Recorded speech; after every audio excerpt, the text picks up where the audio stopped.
watch these teams, and I'm like, I think Milwaukee's better than Toronto. You see what I see, right? They're the same team. One star, you cross your fingers. Giannis and Kawhi drive to the arena, crossing their fingers that one other guy will play over his head for a night. That's all these. That's so true. You know, if you look at the history of basketball, and especially when it comes to those dynamic teams, you have at least two guys that's every single night is going to push the envelope. It's going to cause some chaos defensively or offensively. And with Milwaukee Bucks, I like those guys, but it's just Giannis every night. And you may get Bledsoe one night, you may get Middleton one night, you may get Brook Lopez. You may get these guys. I mean, Brogdon's made the most consistent one out of that whole team next to Giannis. And then you have Middleton in there mixing it up a little bit, maybe. But like, you can't win championships on maybe I need this, maybe this guy. And then you have Toronto where it's like Kawhi, he's never been a volume shooter. All of a sudden, they're like force-feeding him. And he's worn out. You want him to guard. So what Toronto did, what I love, is they put Kawhi on Giannis. Yeah. Changed the whole series for them. Even though they're at home, and you're supposed to win at home, and the series doesn't start until a team wins on the road. That's what the whole, saying is. And usually the team that wins the fifth game in the series usually goes on and wins the series. Okay, cool. But I just don't trust Toronto. How can you? They're putting Kawhi on Giannis, and it may win this series. But look at Kawhi. He's shot. Yeah. They're asking him. And here's I told this to Joy earlier. So let's say Toronto gets beat or even wins the series. Toronto's sales pitch to Kawhi, because they don't have a great draft pick and free agents don't go there. Their sales pitch to him is, listen, I know you had to carry us this year, but next year we think Pascal Siakam will be a little bit more dependable. That's not keeping me in Canada. Right. Like I look at what they're doing. They're doing things. They're asking Kawhi to be a volume shooter and asking him to guard Giannis. But that, to me, is not who he is, and Kawhi's smart enough to figure it out. Yeah, it's funny you say that. So I was thinking about this the other day, and it's just my own theory, my own perspective, what I think is my opinion. I want Kevin Durant going to Clippers and Kawhi Leonard going to the Clippers, right? Because the way the Lakers wanted to construct that team, it was like, listen, we can't outshoot Golden State, but we can get a lot of defenders. What does Clippers have? A lot of dogs, a lot of defenders. They have Doc Rivers and they have Jerry West up in that front office, right? Lawrence Frank. They have those guys. That's success right there. Now if you bring Kevin Durant in there and you bring Kawhi Leonard in there, that defensive team right there is something else. So now you can compete with, even if Golden State gets another star, Kevin Durant leaves, go to Clippers, Golden State gets another guy that's averaging the 17 to the 22 point. They can get one guy. They can get one guy. They'll still be in the hunts to win the championship next year, I think, without Kevin. But if Kevin goes to the Clippers with Kawhi, I think it'll be beautiful. You know what's funny about this?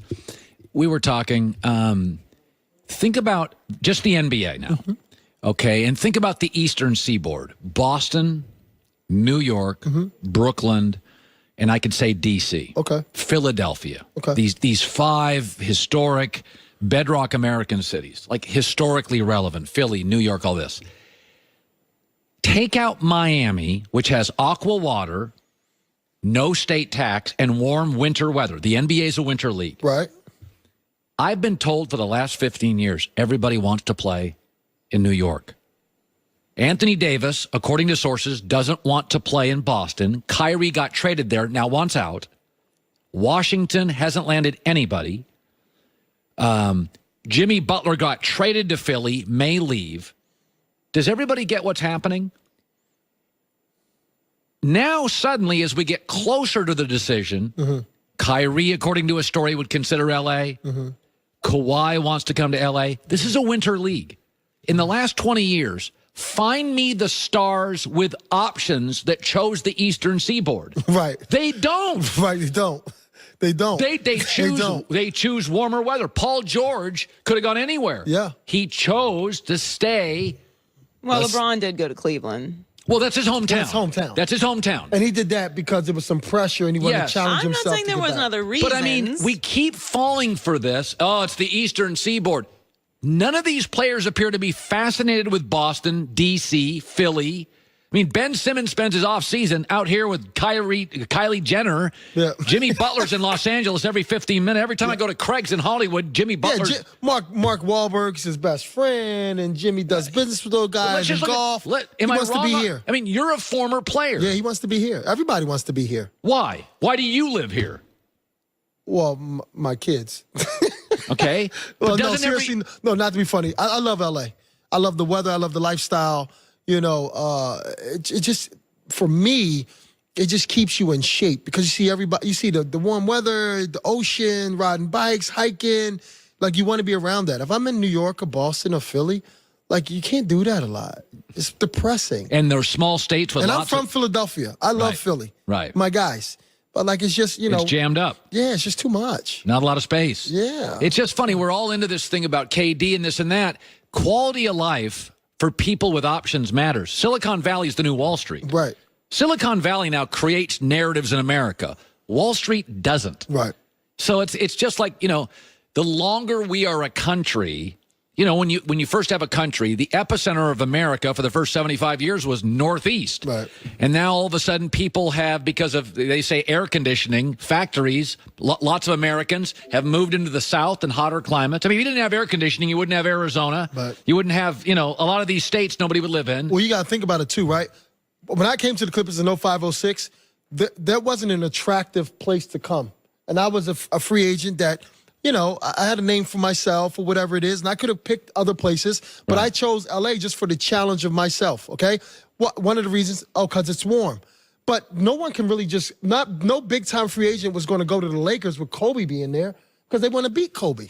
So that's one of the reasons why they didn't pick L.A. Right. And then in Golden State, back early on, nobody wanted to go to Golden State because they weren't even winners. Like, why would I go up there? Okay, think about this. 80% of the top stars in the league are in the Western Conference. 14 of the last 20 champions have been in the Western Conference. I think it'll be 15 out of 21. Much like college football, where the South just imperatively has better players. Yes. Okay, let's just be honest about it. The Western Conference has better GMs, better owners, better scouts, better players, better history, better momentum. Why all of a sudden you tell me all these guys are heading east? No, I think not. Kawhi's coming west. I think KD's staying west. I think Kyrie. Jimmy Butler's going to come west. And the Pelicans now are saying today, we're not trading Anthony Davis. Zion just landed west. Ja Morant just landed. Yeah, we do this constantly for 2 decades. Oh, this guy's going east. They never go east. Unless they're traded there. You don't want to be in that cold weather. Miami's the exception, and Miami's Miami. Yeah, but Miami, yeah, exactly. Miami's Miami. Miami water is better than you know, Cali's water. Oh, yeah. Like, it's just bluer. It's like, yeah, and it's warmer. It's tropical. Yeah, come on. Like, it's not even a question. By the way, what do you make of this Lakers circus? Whoo! That's crazy, huh? Joy said this a week ago. What'd you say? They're becoming uninteresting. Did you ever think a team with LeBron in Los Angeles, you'd be like, they're not really that interesting. It's just too much. It's too much dysfunction. Yeah, it's like New York Giants. You telling me, I telling you, you do this, you do that. I can't believe this. It's like, come on, what are we doing? There's really nothing quite like this in sports, what's going on with the Lakers. Nothing. Because if you think about it, a lot of this stuff goes on in a lot of organizations, not New York, just in the Knicks. NBA. I mean, everywhere. But most GMs can't quit and then torch the team because they're going to want to move on to another job. Magic doesn't need to be the president of another organization. So he can come out and say, I quit right now. I'm not telling anyone. And then throw everybody and then I'm under the going bus. to say whatever I want to say. It's a very unique situation. That's crazy, right?